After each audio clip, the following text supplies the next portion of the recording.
De nada serve uma ideia arrebatadora, uma estrutura linda, se a mente de quem está por trás dessa genialidade toda o sabota e o enfraquece.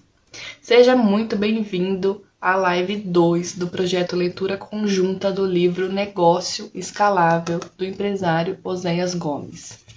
Na primeira live, eu falei sobre a introdução e o capítulo 1 do livro, onde ele fala sobre os perfis de pessoas que existem. Então, se você não viu a primeira live, também tá salva no feed, tá? Dá um pulinho lá, a live ficou curtinha, tem acho que 25 minutos. Ele fala na primeira live, ele faz uma analogia com o alpinismo. Então, assim, ele cita dois perfis de pessoas, o campal e o alpinista. O que é o sujeito campal, que ele fala aqui no livro? É o sujeito que quer a estabilidade, a segurança. É o sujeito que não quer se arriscar.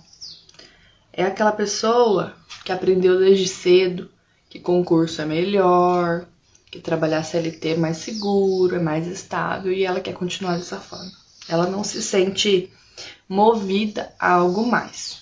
E aí ele cita o sujeito alpinista, que na visão dele é uma pessoa que quer se arriscar, que quer correr riscos, que está interessado em ousar, em empreender. Só que essa pessoa muitas vezes mete os pés pelas mãos, porque ela faz sem planejamento, ela faz sem uma estrutura, sem um plano a seguir. E acaba dando errado. Então ele entra nessa analogia do alpinista, e ele fala que para escalar o topo, o Everest, você precisa de ter três competências: físicas, psicológicas e técnicas. E aí ele explica cada uma delas na primeira parte do livro. Mesmo que você não quiser ler o livro, que você dá uma olhadinha lá na live, eu explico um pouquinho do que ele fala no livro, né? Eu faço um resumão ali do que ele fala no livro. Agora, no capítulo 2, o nome do capítulo é, antes de tudo, prepare a sua mente. Ele vai falar sobre a força psicológica que o empreendedor precisa ter. Que não basta ter dinheiro para manter o negócio de pé. Começa bem, mas por falta de preparo, acaba fechando as portas. Ele traz aqui algumas pesquisas.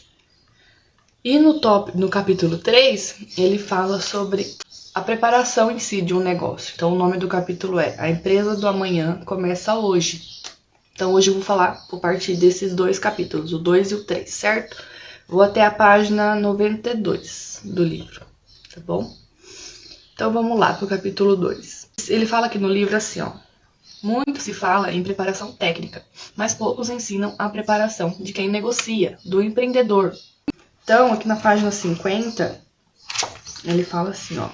A preparação do negócio é relacionada à parte teórica do empreendedorismo, que é muito importante e tem estado em evidência nos últimos tempos. Trata-se do formato business, da inovação que é oferecido, do marketing bem aplicado, das estratégias para atrair o público correto, de fechar boas parcerias, da melhora nas vendas, da precificação. Tudo isso ainda será abordado aqui no livro. Porém, eu quero me dedicar nesse capítulo 2 a uma questão a qual poucos dão atenção e que noto cada vez mais recorrente: a preparação de quem negocia, a preparação mental do empreendedor. Então ele fala aqui que não adianta ter uma ideia arrebatadora no mercado, ter uma estrutura linda, um negócio, ter dinheiro para investir, se você não tem a mente voltada para fazer aquilo ali dar certo. Então ele preza muito por isso, e é isso que ele fala no capítulo 2, certo? Então, aqui ele vai entrar em alguns conceitos. Ele fala que existem fases que farão parte da jornada empreendedora e que você precisa ter definido isso e passar por cada uma delas. Então são 4 fases que ele cita aqui no livro: paixão, convicção, desapego e propósito. Então a paixão, que é a primeira delas, ele fala que ocorre como um primeiro amor, um sonho, né? Uma ideia de produto, de serviço ou de negócio. Aí ele fala assim, ó: É necessário ter paixão pelo que se criou, porque o simples interesse não gera no indivíduo a energia necessária para um grande feito. Aí ele cita o filósofo Hegel, né, o alemão. Nada de grande se faz sem paixão. Você precisará de energia para um próximo passo. Então, assim, ele fala que a paixão ela é natural, que muitos cursos às vezes ensinam, querem ensinar. Você começa a fazer e a paixão vem depois. Então, assim, faz no movimento, você descobre se você gosta, se você não gosta, do que você gosta. Beleza. Ele fala que pode funcionar? Pode até funcionar, mas não é o que eu acredito, ele fala no livro. Eu, sinceramente, Maiele, não sei. Sinceramente, eu acho que não dá pra ficar esperando você ser apaixonado por alguma coisa. Eu acho que realmente no movimento a gente se descobre. Assim, pode ser que você já tenha paixão por alguma coisa, tenha uma ideia aí, a qual você seja esse combustível, né, que ele fala aqui no livro. E aí você precisa aprimorar ela. Mas se você não tem, vai ficar esperando ela cair do céu? Não. Eu acho que você tem que começar por algum lugar. E aí depois, no movimento, a gente se descobre. Mas vamos seguir aqui. Aí ele fala depois da convicção. O que é a convicção que ele cita aqui no livro? A convicção está na página 55. Nesse segundo momento, o seu sonho ou ideia passará por uma nova roupagem, que chama de convicção. Aí ele traz a definição do dicionário e ele fala assim: estar convicto do que criou é não ter dúvida do que se quer. Então, assim, é não deixar coisas externas ou pessoas te desanimarem do seu objetivo.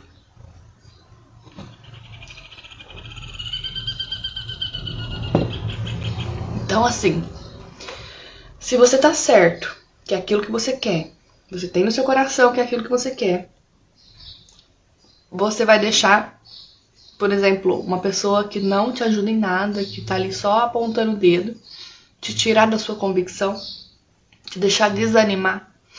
Então, assim, é disso que ele fala aqui. Você vai manter o pé firme no chão e não desistir. E aqui não é uma teimosia cega, tá? Que ele fala. Eu entendi assim, ó, que é necessário você entender que convicção é diferente de teimosia. Não é ficar batendo cabeça. É um negócio mais pé no chão. É não se deixar abalar pelas adversidades. Então, por exemplo, eu tô mal hoje, não queria estar aqui fazendo essa live, por exemplo. Só que eu fiz um compromisso. Eu me comprometi a toda semana entregar um resumo de um capítulo do livro. Então, não é porque eu não tô 100%, mas eu tô bem, assim, não tô morrendo, né? Que eu vou deixar de fazer o compromisso. Então, isso é convicção. Eu sei que isso aqui tem um objetivo e eu sei o porquê que eu tô fazendo isso. Então, isso é convicção. É você saber que apesar das dificuldades, apesar dos desafios, você tá ali, firme, entregando o que você se propôs. Na fase da convicção, é necessário entender que ser constante com o que você quer é diferente de teimosia. É preciso aprender a separar o que é apenas argumento desestimulante do que são conselhos extremamente valiosos. Então, tem algumas pessoas que você precisa sim escutar. Porque você não sabe tudo. Ninguém sabe tudo. E nunca vai saber. E tem pessoas que sabem mais daquilo do que você. Então, é importante sim você ter paixão pelas suas ideias, mas buscar provas de que você está no caminho certo para poder segui-las. Então, isso é a convicção que ele fala aqui no livro. E aí, depois da paixão e da convicção, ele fala do desapego. Aí ele ainda brinca aqui, ó. Contraditório? Nem um pouco. Parece ser contraditório. Parece, de cara assim, parece. Um apaixonado convicto, mas que é desapegado da sua ideia. Então, que esse desapego que ele fala não é de largar, não é de desistir. É de desapegar do ego. A paixão e a convicção precisam vir de mãos dadas com o desapego. Essas 3 palavras são a sustentação de um projeto. Leve em consideração ideias e opiniões dos que possuem propriedade no tema. Permita-se mudar, fazer e desfazer parte do negócio. Adaptar, reformular, enfim, tudo o que for necessário para chegar ao topo. Lembre-se de que é sua paixão que está em jogo. Não coloque tudo a perder por puro apego. E o que é esse apego que ele fala aqui, ó? É a questão do ego. Então eu trouxe aqui um trechinho desse livro aqui, ó. O Ego é Seu Inimigo. É um livrinho também curtinho que eu li ano passado. E que foi, assim, um dos melhores livros que eu li no ano. Eu achei incrível, assim. Ele traz aqui várias coisas, assim. E eu lembrei que ele traz aqui, ó, o exemplo de um lutador de MMA. O Frank Shamrock. Não sei se é assim que fala. E aí, aqui ele fala assim, ó. Que ele tem um sistema para treinar lutadores. Ele chama de mais, menos e igual. Cada lutador deve ter alguém com quem aprender, alguém melhor com quem aprender, alguém inferior a quem ensinar e alguém no mesmo patamar com quem se comparar. O propósito da fórmula é simples: obter o retorno real e contínuo sobre o que se sabe e o que não se sabe sob todos os ângulos possíveis. Isso elimina o ego, que nos deixa inflados, o medo, que nos leva a duvidar de nós mesmos, e qualquer preguiça que possa nos levar à acomodação. Tenha três pessoas ali com você. Então, uma que sabe menos que você para você poder ensinar, uma que está no seu nível para você poder se comparar, estar ali pau a pau com a pessoa, e uma pessoa que sabe mais que você, para você poder aprender com ela, um mentor. Isso vai eliminar o ego, a preguiça, o medo e a acomodação. Quem quiser ver o livro, na página 60, tá? Que ele fala desse livrinho aqui, O Ego é Seu Inimigo. Eu vou deixar na descrição também o nome do livro, tá?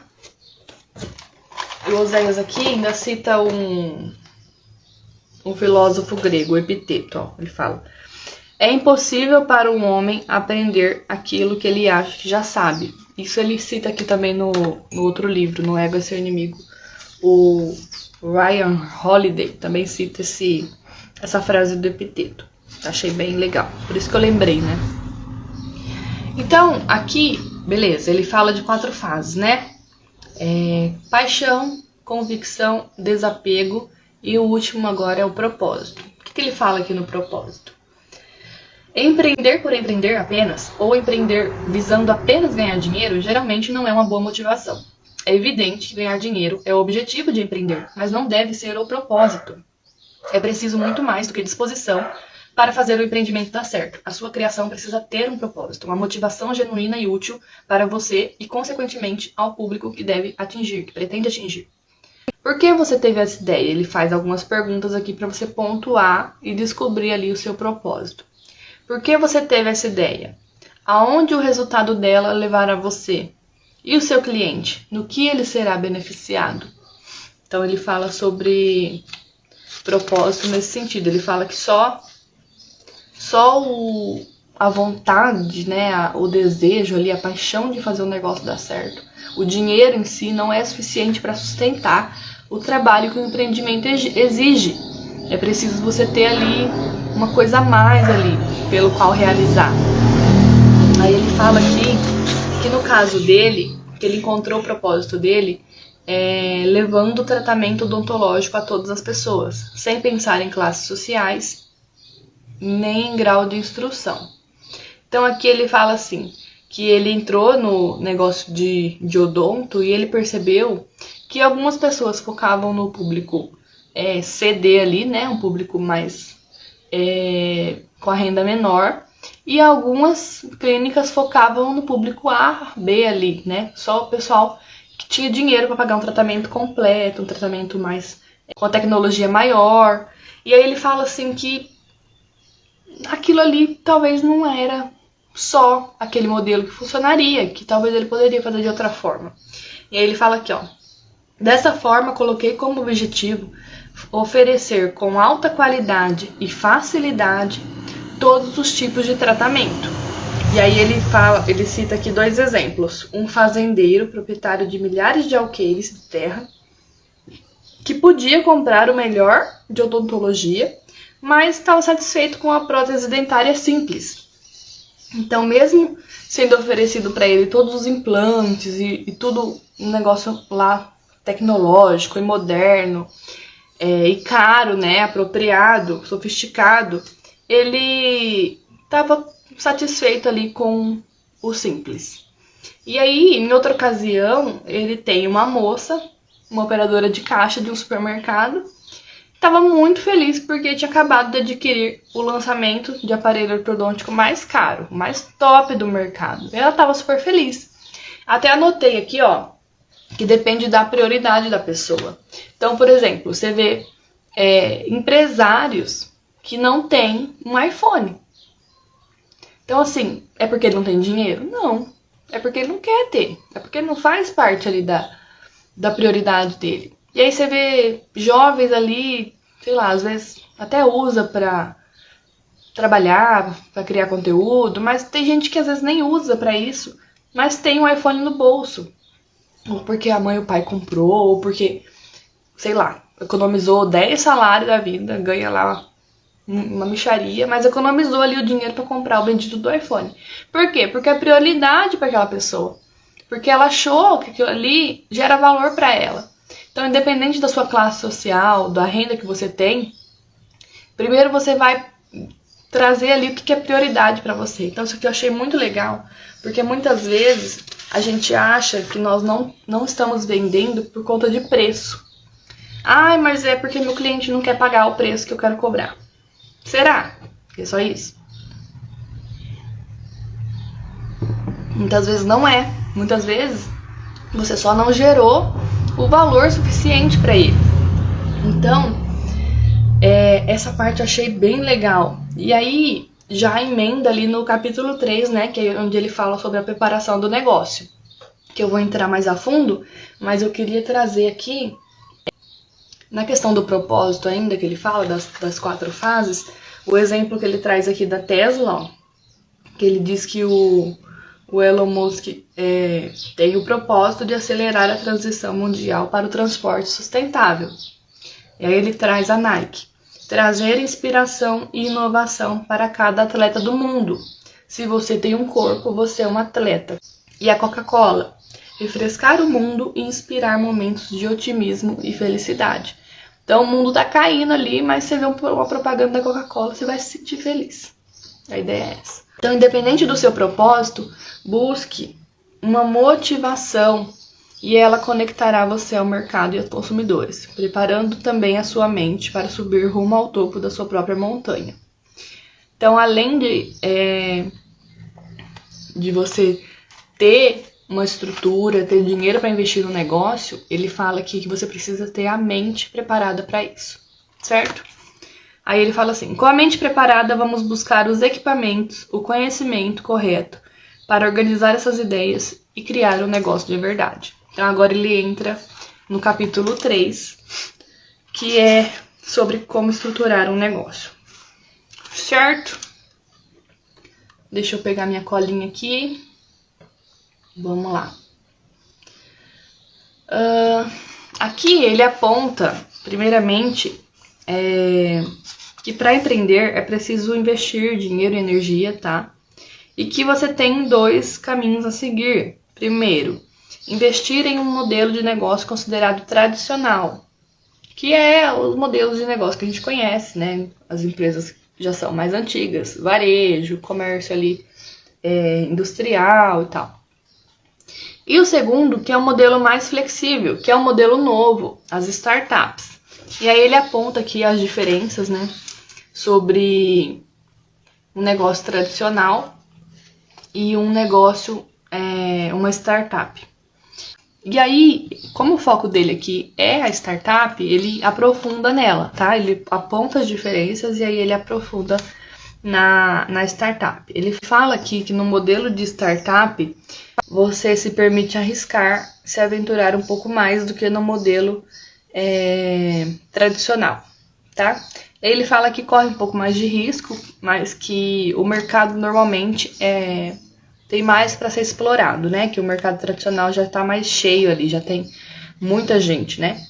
E aí ele fala assim que as startups contam com estruturas mais flexíveis e mais adaptáveis à mudança. E ele preza muito por isso, né? Sobre o adaptar, né? Sobre o negócio ser adaptável, não ser engessado. Aí ele fala aqui um pouquinho sobre a história, né, das startups.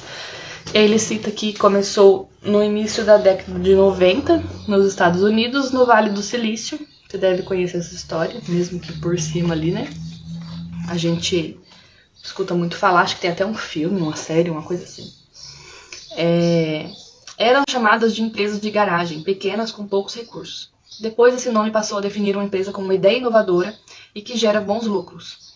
Atualmente, a startup é um empreendimento conhecido como uma empresa de perfil jovem e inovador com um modelo de negócio escalável. Nada mais é do que um modelo de empresa que veio para renovar o mercado e a maneira de se trabalhar, com uma visão e organização horizontalizadas, em que a genialidade assume o protagonismo. Aqui ele fala que a startup ela não é mais só um negócio de tecnologia, como foi imaginado no início, né? Como ela veio da turma ali do Vale do Silício, ficou muito essa visão de uma empresa de tecnologia, mas que hoje não é mais isso. Ela pode ser de vários segmentos, de vários nichos de mercado, só que a maneira de trabalhar é com uma visão horizontalizada. Então tem pessoas ali com habilidades diferentes, não tem muito um nível vertical ali. A organização horizontalizada é mais essa questão de cada um tem uma habilidade, junta isso e aí traz a genialidade ali, o melhor de cada um para criar esse negócio inovador. Ele fala aqui também que atualmente as startups podem ser empresas que oferecem soluções para outras empresas. Ou seja, apresentam produtos ou serviços que disponibilizam facilidades e genialidades ao mercado ou ao modelo tradicional do negócio. Então, não só uma empresa que vende para o consumidor final, mas pode ser uma empresa que oferece produto ou serviço para outras empresas, que é o tal do B2B e B2C, né? Que ele cita aqui a PepsiCo, né? Que é uma empresa de fabricação de bebidas e alimentos, mas que ela investe em startup para inovar os seus próprios produtos. Aí ele fala que ao meu ver, né, ele fala, a maioria das startups surge com o intuito de auxiliar a inovação de empresas tidas como tradicionais, sem roubar o protagonismo da empresa que serve.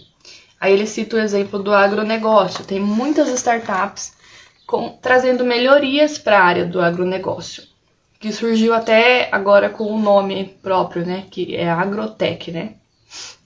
Então, teve muita gente, que ele fala no livro, que viu isso como uma ameaça, como se as startups fossem tomar o lugar dessas empresas tradicionais. E que na visão do Oséias aqui não é isso. É uma forma de agilizar e melhorar esse serviço.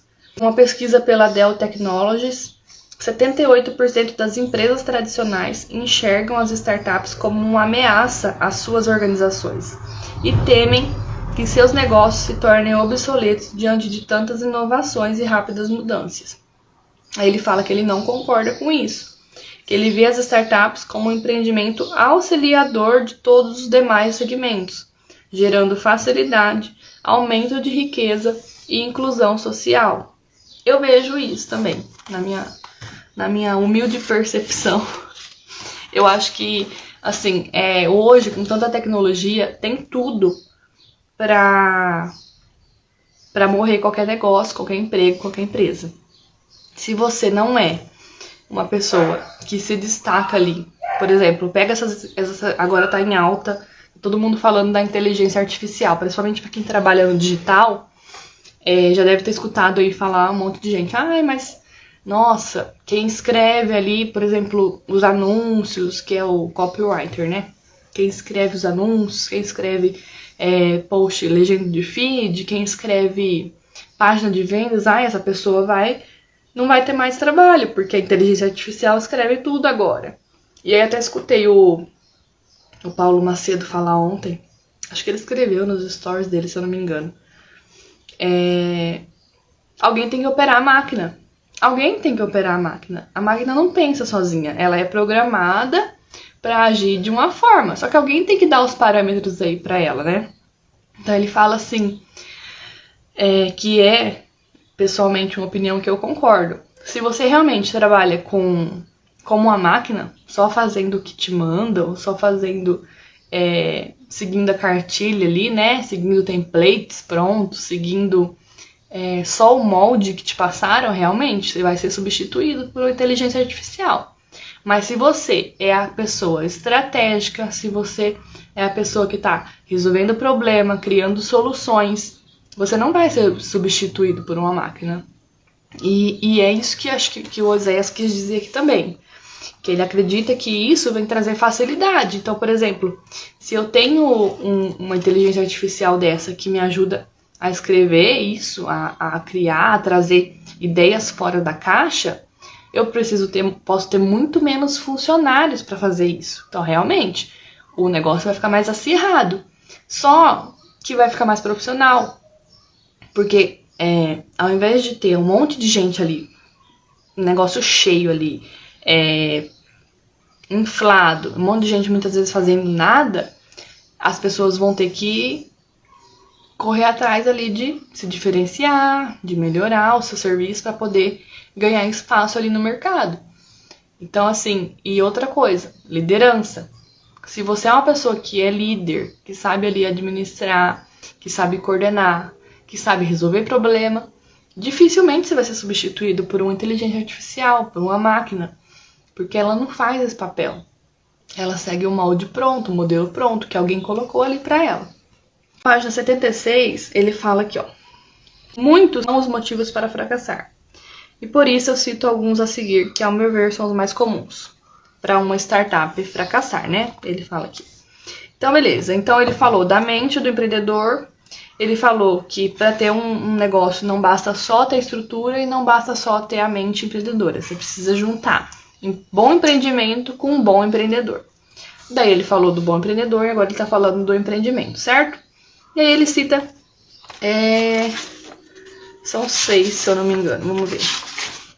6 motivos mais comuns pelo qual as startups fecham. Então, assim, o Oséias, ele tem bagagem para falar sobre isso, tá? Ele dá consultoria e apoio ali, orientação, né? Ele mentora negócios há muitos anos.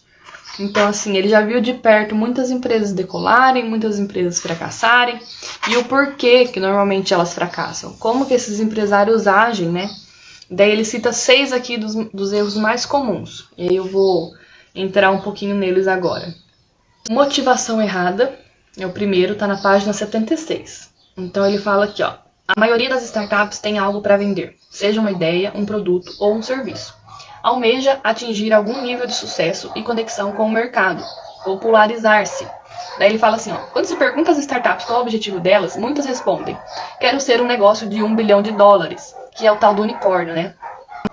Mas, tem uma pesquisa aqui que até nos Estados Unidos, que é onde nasceu a cultura das startups, de 27 milhões de negócios que são abertos, que são registrados, menos de 2.000 atingiram essa marca de 1 bilhão. Então, assim, menos de 1%. Eu até fiz a conta aqui, ó, dá 0,0074% das que abrem, que chegam na marca de 1 bilhão. Então, assim, é difícil, é um marco difícil de alcançar. Então, ao invés de focar no 1 bilhão, pensa num negócio mais real ali, né? Vamos pensar num negócio mais real. Quem sai do zero, por exemplo, eu tô CLT aqui, tô ganhando R$1.000 por mês, vou criar minha startup, vou sair desse fundo do poço.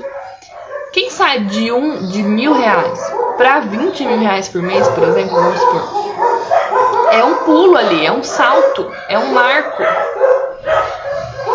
Então, assim, por que você já quer de cara atingir 1 bilhão? Então, vai ali por etapas, né? Aí ele fala que isso é uma motivação errada, que não é bem isso que você deveria estar buscando. O segundo motivo pela qual uma startup fecha, que ele fala aqui, é o produto ou o serviço não atende ao mercado. Então, é uma falta de viabilidade do projeto. Ele fala que uma pesquisa feita pela CB Insights em 2019, 42% dos negócios chegam ao fim por investir em uma ideia que não corresponde às reais necessidades do mercado. Então, o que é isso aqui? Ah, eu tenho um negócio aqui, vai ser muito legal, vai ser muito chique, eu tô apaixonada, é bonito, não sei o quê. Mas as pessoas não querem. Então, por exemplo, eu tenho uma caneta que tem luz na ponta. Nossa, muito legal. Vai ser top. Mas alguém quer isso? Pra que eu quero uma caneta com uma luz na ponta? Então não tem mercado. É legal, é bonito, é inovador? Pode até ser. Mas não tem mercado pra isso. Quem que quer uma caneta com a luz na ponta? Não faz sentido. Pra que eu vou querer isso? Entendeu? Então é nisso que ele fala do ser equivocado. É de você não fazer uma pesquisa pra ver se aquele produto ou aquele serviço tem alguém que quer comprar. Então muitas vezes a pessoa fala, eu quero ser inovador, eu quero criar alguma coisa do zero. Mas se é algo que ninguém nunca criou, que ninguém nunca pôs no mundo, pode ser que é porque ninguém quer. Pode ser que não. Pode ser que não. Pode ser realmente inovadora a sua ideia. Pode até ser. Mas você precisa entender isso e fazer uma pesquisa para poder entender. Aí ele ainda fala aqui na última frase, inovar por inovar não basta. É preciso fazer sentido ao mercado. Beleza? Aí no terceiro aqui é o timing equivocado. Então, o primeiro foi motivação errada. O segundo, falta de viabilidade, né? Falta de mercado para vender. Falta de pessoas que querem comprar aquilo. E o terceiro é o timing, que ele fala. Que o lançamento é a primeira impressão. Se não for bom, pode ser difícil de reverter. Então aqui ele fala assim de tempo. Por exemplo, ele cita aqui a pandemia. Então, beleza, já tá todo mundo acostumado ali com o lockdown, o negócio tá acontecendo. E aí eu vou trazer um inovador aplicativo de delivery. Então assim, é meio fora do tempo. Se você tivesse trago esse aplicativo de delivery no começo, a hora que deu o boom da pandemia, do lockdown, seria um time bom. Depois que já tem aplicativos rodando, que já tem negócios consolidados ali atendendo essa demanda, talvez você seja só mais um. Talvez não seja a hora certa de criar esse negócio. O quarto erro que ele fala aqui, então, foi 4. Erro de precificação. Bom, isso aí é um negócio que a gente já escuta por muito tempo. Qualquer pessoa que pensa em abrir um negócio sabe que precisa precificar corretamente. É uma dor muito comum, pelo que eu vejo o pessoal falar, tanto para quem presta serviço quanto para quem vende produto. Então, cobrar caro ou barato demais? Qual que é o valor certo ali? E aí aqui, ele fala algumas coisas aqui, mas o que eu mais o que eu circulei aqui, que eu queria trazer de resumo, que eu achei bem importante, é a questão do preço e valor. Então, qual que é a diferença de preço e de valor? Preço é o que a pessoa paga. Valor é o que ela recebe. É o que você entrega. Então, ele fala assim, quem estabelece o preço é o empreendimento. E quem gera o valor é o mercado. Então, por que eu tenho uma água que custa R$1,99 no supermercado e eu tenho uma água lá no aeroporto que custa R$20 a garrafinha? Porque essa água aqui de R$20 gerou um valor. Por que um celular Motorola ali, Samsung, Android, bonitinho, que tem todas as funcionalidades que precisa, custa 2, 3 mil reais e o bendito do iPhone custa 6, 7 mil? E as pessoas pagam, as pessoas compram. Porque a marca gerou aquele valor. Porque o mercado viu valor naquele negócio. Porque não é só sobre o produto, é sobre você pertencer, é sobre você fazer parte daquilo, daquela comunidade, daquele ciclo fechado de pessoas que têm um iPhone. Entende? Então ele fala sobre essa diferença, quanto que o mercado está disposto a pagar. Então a gente precisa identificar isso, tá? O quinto erro que ele fala aqui é ter um modelo de negócios equivocado. Os empreendedores criam um produto bacana, com uma grande possibilidade de escala, mas não sabem em que modelo estão. Então eu tenho um negócio, mas eu não sei qual que é o próximo passo. Eu nem sei como eu cheguei aqui, muitas vezes. E eu nem sei onde eu quero chegar. Eu não sei qual o modelo de negócio que eu estou atuando. Eu não sei para onde que ele pode ir. Eu não sei qual é o próximo passo que eu vou dar. Então isso é um motivo pelo qual os negócios fracassam, que ele fala aqui. Sexto motivo, marketing mal feito. Não compreender corretamente qual é o público que você pretende atingir é um forte motivo para o fracasso. Muitos empreendedores focam no desenvolvimento de bons produtos, mas não têm ideia de como vender ou promover a própria ideia. Como uma empresa sobrevive sem vendas? Não tem como. Então é aí que entra o marketing bem feito. Não basta só você ser bom, você ser um ótimo profissional. Não basta você ter o melhor produto, o melhor curso, o melhor nada do mercado. Se você não souber vender o bendito do negócio, vai ficar lá parado. Então assim, só ser bom não basta. Você tem que mostrar ser bom, você tem que parecer ser bom, gerar valor para que as pessoas cheguem ao seu produto, ao seu serviço. Daí eu até trouxe aqui, ó, uma frase do David Ogilvy. Coincidentemente, eu tô lendo esse livro aqui também, Confissões de um Publicitário. E aí ele fala aqui, ó, na página 15, sobre algumas coisas que ele guardou ali como se fosse os axiomas ali da empresa dele, sabe? Da agência dele. Então, assim, o que eu defendo aqui na minha empresa? E uma delas é isso aqui, ó. Você não pode aborrecer as pessoas para comprar o seu produto. Você só pode interessá-las a comprá-lo. Então, assim, ai, meu produto é bom. Tá, e daí? O que ele agrega na minha vida? O que ele vai me ajudar? Só ele ser bom, pra mim, não importa nada. Então, assim, faz muito sentido isso, né? Não basta só o seu produto ser bom. Você precisa que alguém enxergue isso, né? Daí ele fala aqui, ó. Pensando em todas essas questões apontadas, vou agora levantar algumas possibilidades para você, empreendedor, que decidiu apostar no modelo de startup, entender o que precisa para esse modelo de negócios dar certo, para conduzi-lo, organizá-lo e obter os resultados que deseja. Ele fecha aqui com a frase do capítulo: a empresa do amanhã começa hoje. E aí ele vai entrar aqui na estrutura de uma empresa adaptável. Aqui o autor defende que uma empresa precisa ser adaptável, pois o cenário muda, a economia muda, o público, o comportamento do consumidor, e é importante o empreendedor saber conduzir o negócio diante dessas mudanças. Porque, por exemplo, veio a pandemia, um monte de gente precisou fechar as portas. E aí? Como que eu vendo? Como que eu pago meus funcionários? Como que eu pago minhas contas? Como que eu coloco comida na mesa? Um monte de gente ficou patinando.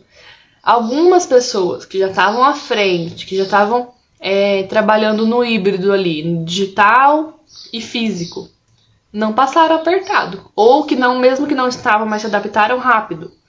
Entenderam o que estava acontecendo e viram a janela de oportunidade que precisava ser implantada ali. Então vamos pro digital.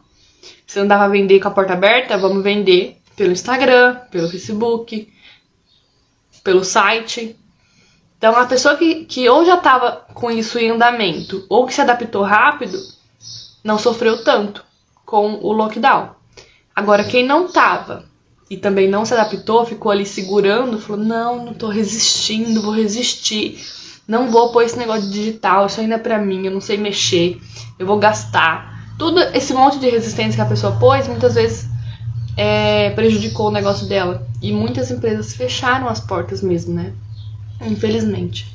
Então esse é um exemplo aí para essa questão do adaptável, né? Ele defende que um bom resultado depende de 2 fatores: um bom empreendedor, que ele já explicou nas outras páginas, e um bom empreendimento. E aí ele vai apresentar aqui um método que ele usa, que ele falou que dá certo para estruturar qualquer negócio. Então, eu vou falar aqui quais são os passos, tá, desse método, mas eu não vou entrar neles hoje. Por quê? Porque ele dá um resuminho aqui, Mas nos próximos capítulos ele vai entrar a fundo nesses métodos, em cada um deles. E aí eu vou trazer na próxima live, tá? Cada um desse método, desses passos, aliás. Então, qual que é os passos? Formato ou modelo de negócios, mercado, acesso e longevidade. Ele vai explicar cada um deles e eu vou trazer isso na próxima live, certo?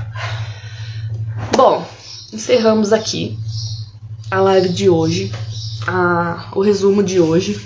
Se você quer participar da leitura conjunta, o livro tá bem baratinho. Se você tiver curiosidade para ler ou quiser acompanhar a leitura conjunta, compra ele na Amazon, eles entregam na sua casa. O livro tá custando, acho que 21 ou 27 reais, uma coisa assim, muito barato. E assim, tem muitos insights aqui, bem valiosos. Eu acho que para quem quer empreender ou já empreende ou tem interesse no assunto, faz bastante sentido, assim. É um livro bem curtinho, tem a letra é bem grande, ó, bem facinho de ler, então rapidinho você vai ler. Divide aí, usa a meta que eu dividi, né, por semana, dá 6 páginas por dia. Então assim, é bem tranquilinho mesmo de ler. Se você quiser apoiar o meu trabalho, tem um link nos destaques, o meu link de afiliada para você comprar o livro. Então, você me ajuda comprando pelo meu link. Compartilhe com um amigo empreendedor, alguém que você sabe que vai gostar ou que vai agregar na vida, no negócio dessa pessoa. E aí, deixa o seu comentário aqui embaixo se você viu a live, se você chegou até o final, para eu saber quem que tá acompanhando, quem que tá participando. Tá bom? Eu volto. Essa semana eu não consegui fazer a live no sábado. Eu não passei bem no final da semana. Mas provavelmente sábado que vem vai acontecer normal. Se não tiver a live, vai sair o vídeo do resumo. Tá bom? Um beijo e até mais. Até a próxima.